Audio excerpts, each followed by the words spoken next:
জীবনে কিছু বাস্তবতা।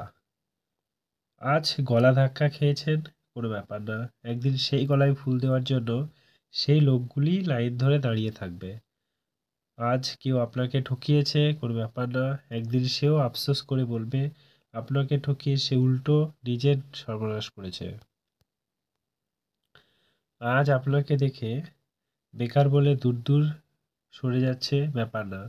একদিন আপনাকে একটু ছুঁয়ে দেখার জন্য সে আপনার কাছে আসবে। আজ গরিব বলে কেউ আপনাকে অবজ্ঞা করছে, ব্যাপার না। এইসব পিছন গল্পের দিকে তাকিয়ে থাকলে আপনি চিরকাল অপমান, লাথি, গুঁতো, বাঁশ, গ্রাস খেয়েই যাবেন।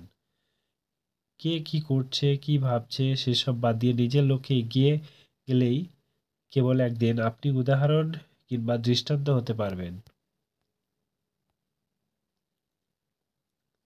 জীবনে ছোটখাটো বিষয় পড়ে থাকার কোনো মানে হয় না। জীবনে বেঁচে থাকার জন্য অনেক কিছু করতে হয়, মেনে নিতে হয়। সময় যখন পক্ষে থাকে না তখন অনেক কিছু সহ্য করে মুখ বুজে কাজ করে যেতে হয়।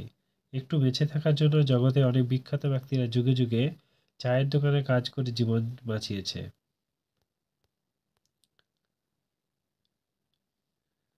তাই তাই আশা ছাড়তে নেই। ঝরে পড়া ফল থেকে নতুন গাছের জন্ম হয়। তাই তুমি পারবে, তুমি করতে পারবে, আমি বলছি।